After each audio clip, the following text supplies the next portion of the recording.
우리가 살아가면서 낭비할 때가 참 많아요.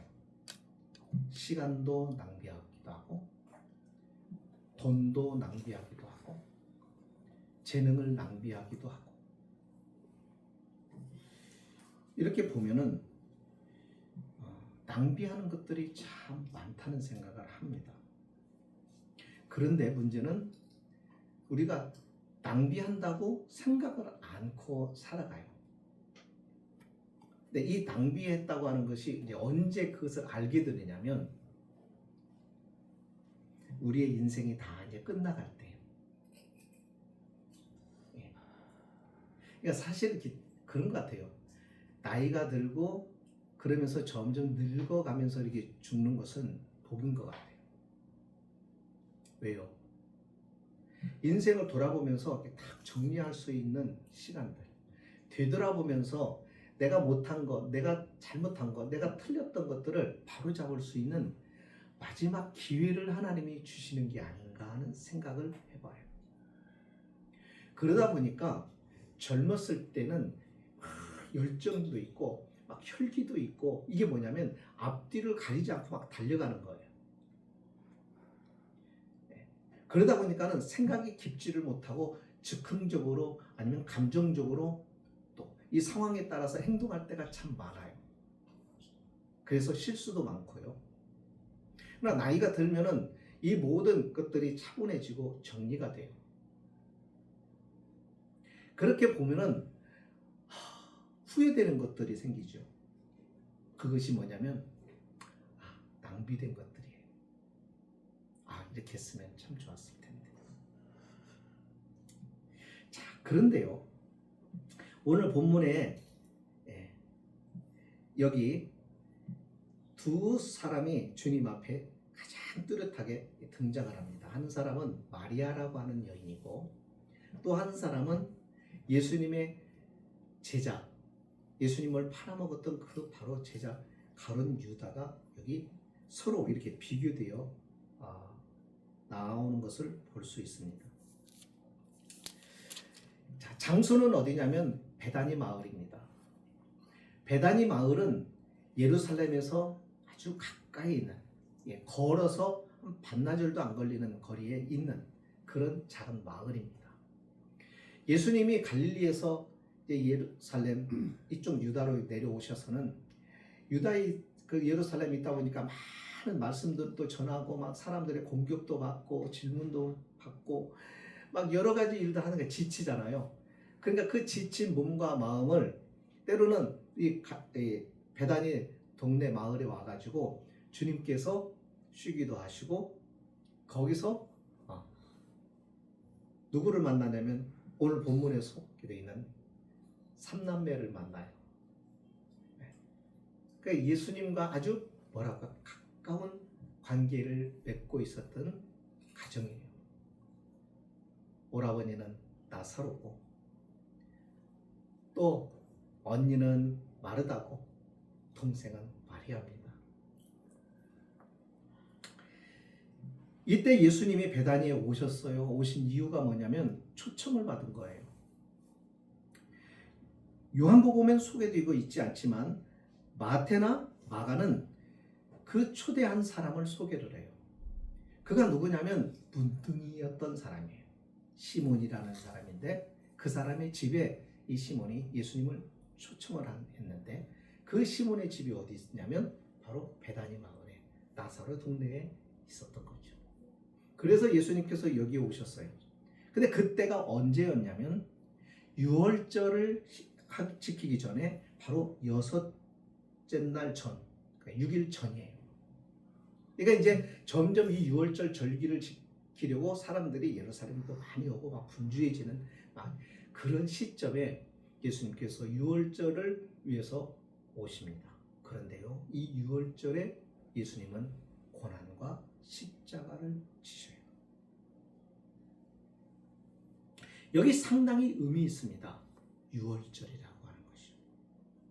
자, 여기에서 있었던 이야기를 잠깐 소개를 합니다. 예수님께서 문둥이 시몬의 집에 초대받아서 여기에서 이제 식사를 하고 뭐 그러겠죠. 교제를 합니다. 그러고 있는데 여기에 마르다는 분주하게 일합니다. 열심히 일을 해요. 예, 봉사를 하는 거예요. 음식도 만들고 뭐 여러 가지 하겠죠. 서빙도 하고. 예. 또 거기는 이제 나사로가 있어요. 나사로가 어떤 사람이어서 죽었다가 살은 나사로예요. 예수님이 죽은 지 나흘이나 된 나사로를 살려서 지금 그 산 나사로가 여기 있는 거예요. 그러다 보니까는 이 집에 사람들이 많이 몰려드는 것을 9절에서 봐요. 많은 유대인의 무리들이 이 예수님이 여기 있다는 소식을 듣고 오고 예수님도 보고 또 누가 있는 거예요? 나사로가 죽었다가 살아난 나사로가 있다니까 그 나사로도 보려고 사람들이 많이 몰렸어요. 바로 거기에서 있었던 이야기입니다. 거기에서 마리아가 이상한 행동을 합니다. 자기가 가지고 있던 순전한 나드한 것, 마태나 마가는 여기서 어떻게 말하냐면 향유 옥합이라고 말합니다.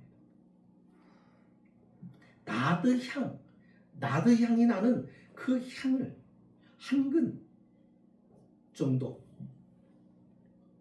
가지고 있는데 그것을 예수님의 발에 다 쏟아 부어버려요. 그러자 그 향이 온 집안에 확 번져갑니다. 이 광경에 사람들은 놀랐을 것이에요. 그 대표적인 사람이 누구냐면 유다입니다. 근데 유다가 그 광경을 보고 이렇게 말합니다. 유다는 계산이 빨라요. 왜요? 돈을 너무너무 좋아해요. 그래서 돈이 좋아해서 돈의 계산이 굉장히 빠릅니다. 이 정도 양이면 300데나리온쯤 되는데 이 300데나리온을 이것을 이렇게 허비한다고 그는 마리아를 책망합니다. 그러면서 이걸 팔아서 가난한 자들에게 주지. 이걸 이렇게 허비하냐고. 300데나리온 되는데 도대체 300데나리온은 어느 정도냐면요. 여러분 1데나리온은 1일 노동자의 1일 품삯이에요. 그러니까 300데나리온이면 1일 노동자가 300일 동안 막 쓰지도 않고 벌어서 모아놔야 300데나리온이니까 간단하게 말하면 1년 연봉입니다. 노동자 1년 연봉. 작은 돈이에요. 이 향유가 왜 이렇게 비싸냐면요. 이게 서인도산이에요. 그러니까 이 팔레스타인 지역에서 나오는 게 아니에요. 수입품이에요. 아시죠? 요즘도 수입품이 비싸지만은 그 당시만 해도 비행기로 이렇게 물건을 실어 오는 게 아니라 상인들이 다 짊어지고 짐을 짊어지고 인도에서부터 온 거니까 그 값이 얼마나 비싸겠는가. 그러니까 어떻게 보면은 여인들이 갖고 싶은 여자들이 가장 갖고 싶은 물품 중에 하나가 바로 이와 같은 거예요. 이거예요. 그리고 그것이 가장 비싸요. 그러니까 애지중지예요. 이것은 아끼고 소중하게 막 간직하던 거. 네. 이걸 다 사람들이 아는 거예요. 이게 얼마나 귀한지, 이게 얼마나 비싼 건지, 이게 얼마나 소중한 건지, 여자들에게 이게 얼마나 귀한 것으로 이게 취급받는 것인지. 근데 이것을 아낌없이 한 번에 다 깨트려가지고 그 자리에서 다 쏟아버립니다. 그러니 유다도 놀라지 않았겠어요? 그 장면이에요. 자, 그러면 여기서 우리가 한번 생각해 봅시다. 마리아는 이걸 왜 깨트렸을까? 왜 이 향유 옥합을, 이 비싸고 값진 것을 왜 그냥 예수님의 발에 다 쏟아부었냐?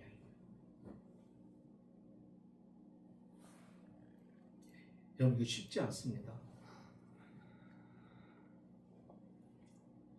현대로 가면서 제가 이게 느끼는 게 그거예요. 우리가 가난할 때는 인색하지 않았어요. 그죠? 정말 우리가 가난할 때는 막 앞집, 뒷집, 옆집 막 뭐라도 이렇게 해가 서로 나누고 이렇게 베풀고 막 이렇게 빌려주기도 하고 막 이런 게 있어요. 그런데요, 부유하고 넉넉하고 경제력이 좋아지고 그렇게 하면서 발전을 하다 보니까 다 관계들이 단절이 되는 거예요. 왜 그럴까요? 저 사람 없이도 아쉬운 게 없는 거예요. 이 사람 없어도 아쉬운 게 없어요. 옛날에는 아쉬운 게 많았어. 없으니까. 가난하니까. 다 아쉬운 것밖에 없는 거예요. 그러니까는 아쉬우니까. 아쉬워서 어떻게, 저 사람의 도움이 필요한데 그냥 도와달라고 하면 안 되니까 어떻게 하는 거예요? 먼저, 그래서 언제 도움을 받을지 모르니까는 주기도 하고 베풀기도 하고 자기가 할 수 있을 때 이렇게 하면서 지냈던 거예요. 그러다가 마음이 서로 이렇게 열리니까 또 저 사람도 도와주고 또 나도 도와주고 이렇게 하면서 관계들이 유지가 되는데 요즘에는 아쉬운 게 없어요. 다 가정들이 괜찮게 살아요. 그러다 보니까 이웃과의 관계가 그렇게 필요하지가 않는 거예요. 여러분, 이것은 굉장히 신앙적으로는 무척 안 좋은 겁니다. 왜냐하면요, 이 현상이 교회 안에도 똑같이 들어오니까요. 그래서 요즘에는요, 신방이 안 돼요. 목사님, 우리 집에 오는 거 부담스러워요 하는 분들이 많아요. 그러다 보니까는 신방이 안 되고, 신방이 안 되니까는 관계가 안 맺어지고, 관계가 안 되니까는 이제는 다 각자가 따로따로 해요. 제일 중요한 게 뭐냐, 하나님은 하나가 되라고 하는데 하나가 되려면 관계 형성이 중요한데요. 하여튼 어쨌든 마리아는 왜 이렇게 귀한 것을 주님 말 앞에 다 한꺼번에 깨뜨렸을까? 아까운 줄을 몰랐을까? 네, 제가 볼 때는 이 마리아는 아까운 생각이 하나도 안 들었던 것 같아요. 왜 그랬을까요? 여러분, 언제 우리는 내 것이 아깝지 않게 마음껏 줄 수 있을 때가 언제예요? 내 것을 그 사람한테 아낌없이 내어놓는 그때가 언제냐? 누군가를 좋아할 때, 그를 사랑할 때.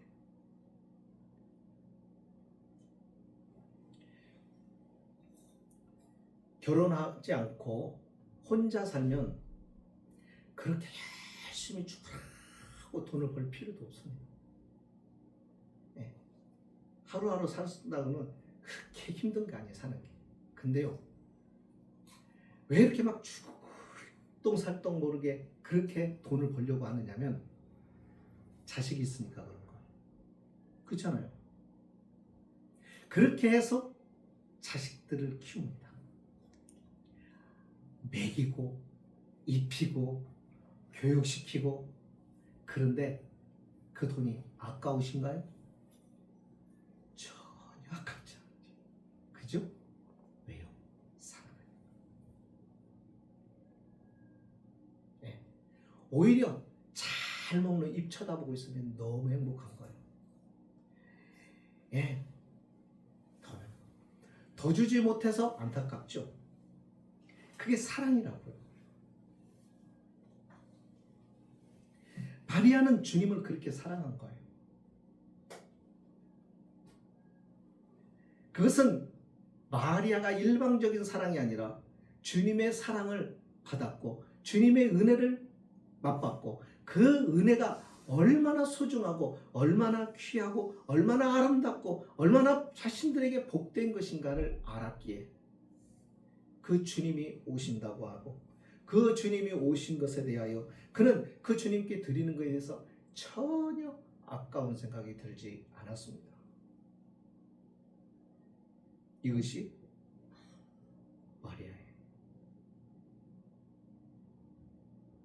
반면에 유다는 어떻습니까? 아까웠던 거예요. 자기 것도 아닌데 마리아가 깨트린 걸 마리아가 깨트린 건데 마리아가 그 향유를 다 부어버렸는데, 그런데 마리아 자신은 전혀 그런 생각이 없는데 유다는 아까운 겁니다. 300데나리온, 노동자 1년 연봉. 그러니까 우리나라로 따지면 그게 얼마 정도 될까요?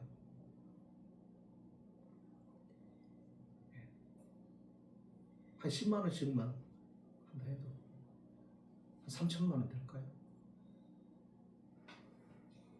더 되나요? 하여튼 아까운 거예요. 이것이 마리아와 유다의 다른 모습입니다. 오늘 우리가 믿음 생활할 때 가끔 어떤 분이 저에게 묻는 질문이 있었어요. 전에부터. 근데 그런 어떤 질문들을 많이 했냐면, 목사님, 왜 교회는 구제에 이렇게 인색합니까? 그런 분들이 종종 있었어요. 왜 구제를 잘 안 하는 겁니까? 그렇게 해요. 그러면서 교회가 구제를 해야 된다고 얘기하는 거예요. 그런데 제가 그런 분들을 이렇게 쭉 보면서 왜 그분이 그런 말씀을 하실까? 여러 가지로 제가 이제 생각을 하게 된 거예요. 생각을 한 끝에 내린 결론이 뭐였냐면, 교회가 구제를 않는다는 것은 그분이 교회에 대해서 잘 모르는 것도 있거니와 교회가 구제 기관은 아니에요. 교회의 역할은, 본질은 딱 이거예요. 예수 그리스도를 전하고, 예수 그리스도를 전해서 그 복음을 받은 사람이, 예수가 누군지를 만난 사람들이 모여서 그 예수 그리스도 안에서 하나님을 예배하고, 그 하나님을 찬송하고, 그 하나님의 은혜와 그의 능력을 힘입고 다시 세상으로 파송되어서 세상에서 살아가면서 세상 사람들에게 이 사람과 은혜를 전하면서 하는 역할. 그러니까 교회는 무슨 역할을 하느냐면, 모여서 함께 기도하고 예배하고 하나님을 만나고 하나님을 만날 수 있도록 역할을 해주는 그런 공동체예요. 그리고 그 성도들이 각자가 교회로서, 그 교회로서 세상에 나아가서, 직장에서 아니면 사업장에서 이웃들에게 하나님의 사람으로 살아가면서 거기서 교회의 역할을 하는 것이에요.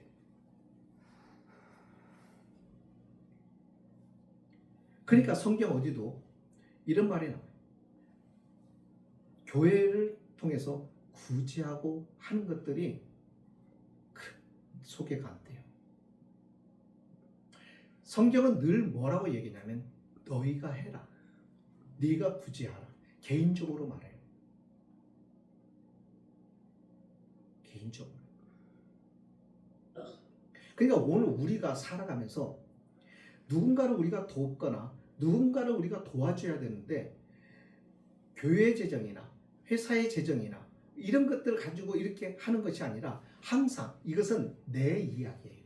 내 이웃, 내가 하라는 것이에요. 그러니까 하나님은 늘 신앙적으로 우리에게 바라는 것이 뭐냐면 개인적인 거다. 저는 여기서 또 요즘에 깨닫는 것이 그거예요. 우리 목사님들이 좀 생각을 해야 되겠구나. 저를 비롯해서 이렇게 보면은, 전에는 그걸 몰랐어요, 나도.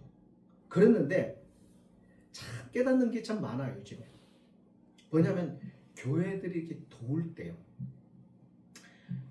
힘들고 어려우니까, 이게 개척교회도 어려우니까 이렇게 도와주는 사람들이 있을 거 아니에요. 여러분, 성도들은 개인이 도와요. 자신이 직장 생활하고, 자신이 수고하고, 자신이 버는 것으로 도와요. 그런데요, 목사님들 안 그러더라고요. 교회 재정으로 도와요.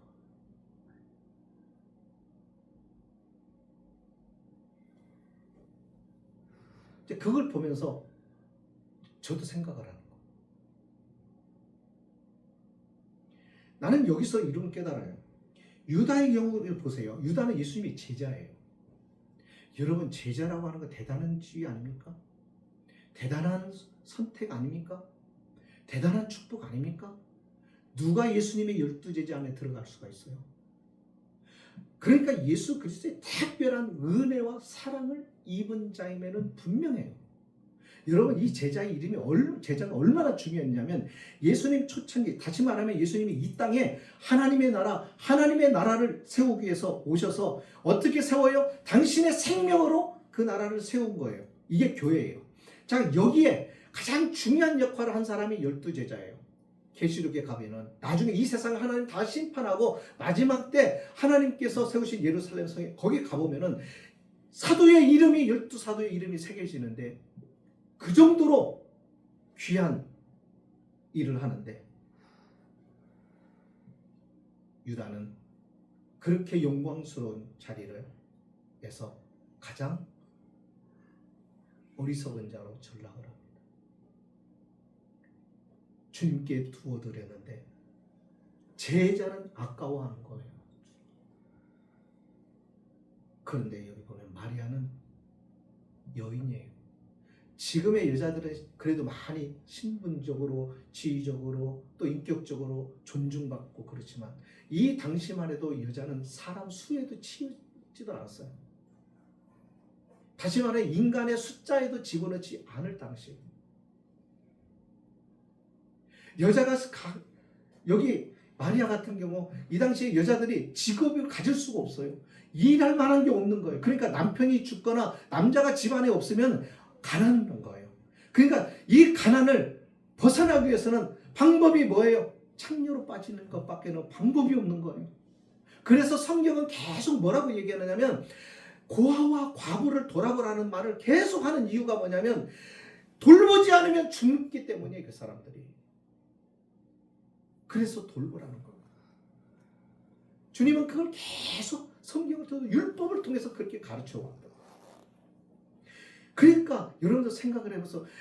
마리아가 무슨 일이라서 돈을 벌어서 이 귀한 향유를 가지고 있을 수 있겠어요? 자신이 아닐 거예요. 어쩌면 오랍이든지 아니면 물려받은 뭔가 있든지 조상들로부터 어떤 뭔가 있든지 밭이 있어서 그랬든지 어떻게 했든지, 그러니까는 마리아에게 있어서 이 소중한 것은요, 엄청 귀한 거예요. 엄청 귀한 거. 그것을 주님께 다 쏟아버립니다. 차이가 뭘까요? 사랑하고 안 하고 차이.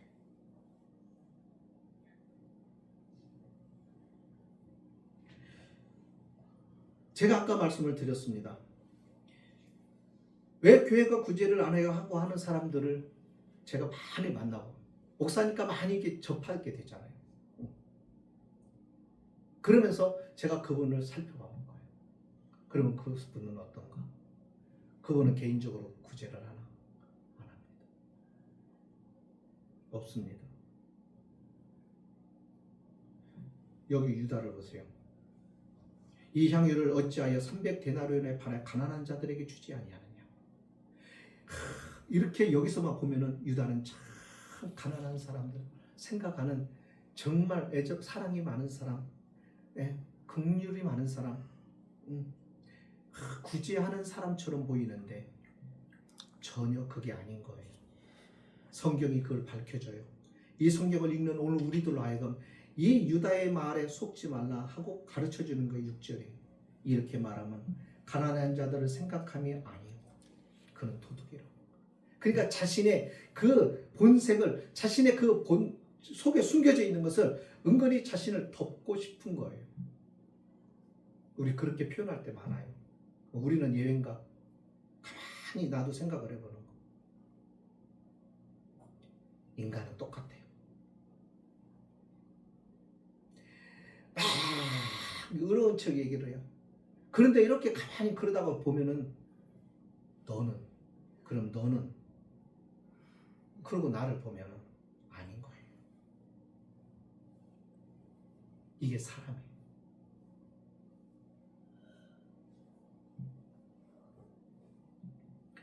오늘 우리는 여기서 깊이 생각해야 될 게 하나가 있습니다.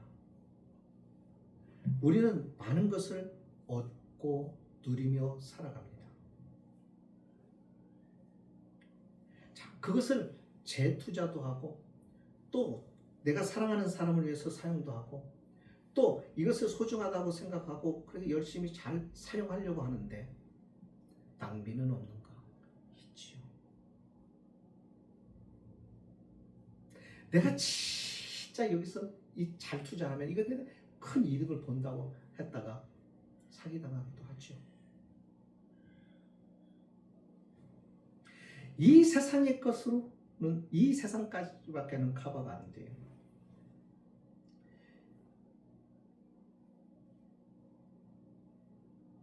유다는 예수님께 허비했다고 말하는 겁니다. 예수님께 드리는 것이 낭비일까요? 아닙니다. 예수님은 하나님이세요. 원래 그분의 것이에요. 우리는 항상 그분의 것을 가지고 살아가요. 이 세상에 사실 잘 보면은 어느 것도 내 것이 아니에요. 요즘에 계속 깨닫는 것이 어느 것 하나도 은혜 아닌 것이 없구나. 어느 것 하나도 하나님의 은혜가 아니고서는 내게 주어지는 것이 없구나. 전부가 은혜구나.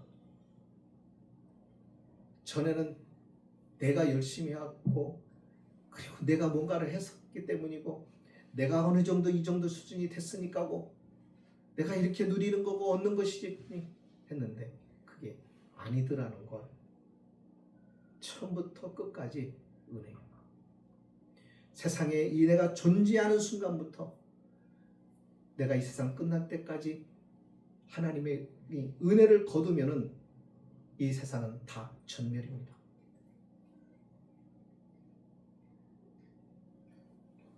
그분의 것을 가지고 그분의 것으로 사용하다가 그분 앞에 서는 것입니다. 그러니 주님께 드리는 것이 낭비가 아니었던 거예요.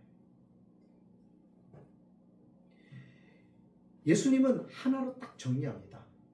오늘 본문에는 그게 소개가 되지 않아요.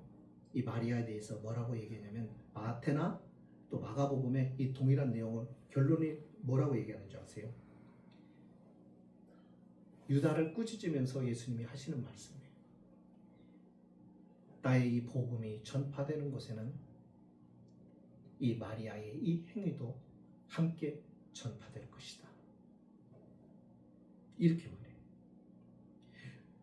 그러면 마리아가 한 이 행동이 무엇이냐? 예수님이 설명을 해요. 아무도 생각하지 못하고 아무도 나에 대해서 관심이 없을 때 마리아는 나의 장례를 준비하고 있는 것이다 라고 얘기해요. 그럼 마리아가 알고 했을까요? 모르고 했죠. 단지 주님을 사랑함 때문에 다 쏟아붓고 싶어서 부었는데 그게 결국은 결론이 뭘로 났냐면 예수님의 장례를 준비하는 것으로 예수님이 그렇게 결론을 내려요. 가장 값지고 소중한 것을 평생 누구도 할 수 없는, 모세도 안 했고 아브라함도 못 해봤고 바울도 못 해봤던 가장 귀한 일을 마리아가 합니다. 지위도 없고 힘도 없고 누구에게도 사람들에게 그렇게 우러러볼 대상도 아닌 비천했던 한 여인이 가장 예수님의 구원 사역의 마지막 점을 탁 찍는 거예요. 십자가에서 죽으시고 죽으신 다음에 마지막 그 죽음이 완성되고 끝나는 그 지점에 이 여인이 이 향유로 점을 탁 찍어요. 그 다음부터는 뭐 어떤 일이나 부활의 역사가 일어나죠. 예수님과 함께 그 여인은 마리아는 항상 그 이름이 함께 전파됩니다. 마리아의 이름이 성경에 기록되면서 주님의 전해지는 곳마다 마리아의 이름도 함께 올려집니다. 마리아는 끝까지 주님과 함께하는 모습을 우리에게 보여줍니다. 예수님의 구원의 생명의 향기가 전 세계로 퍼져나가면 나갈수록 이 나드 향에 마리아의 이 향기도 전 세계로 퍼져나가죠. 그런 영광을 누리게 됩니다.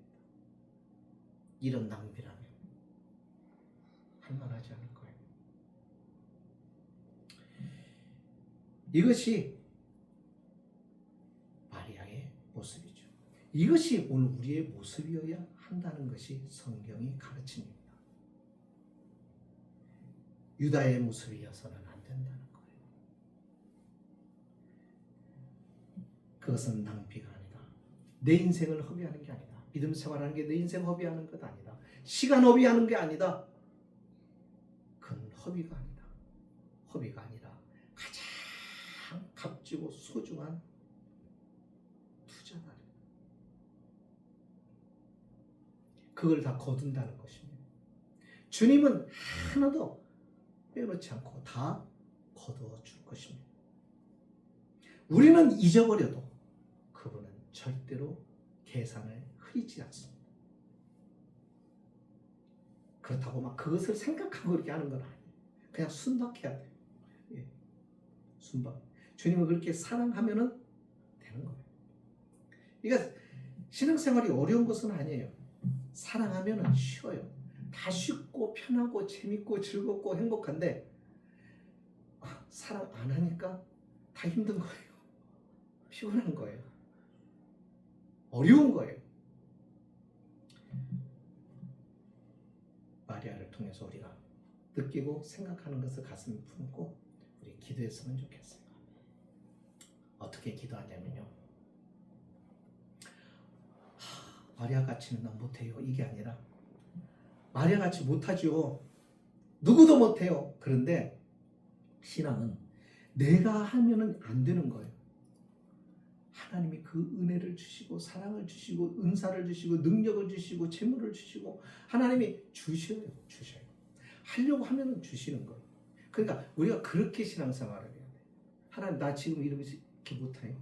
근데 하나님 은혜를 베풀어 주시고 내게 지혜를 주시고 내게 능력을 주시고 내게 힘을 주시고 나라에가 감당할 수 있는 믿음의 사람으로 하나님을 사랑하는 사람 되게만 해주세요. 다 누구나 감당할 수 있습니다. 누가 특별한 사람이 아닙니다. 이 여인을 등장시킨 것은 누구나 할 수 있는데 왜 누구나 못하냐면 사랑하지 않기 때문에 못하는 거죠. 그 차이뿐입니다. 기도하십니다. 사랑의 하나님.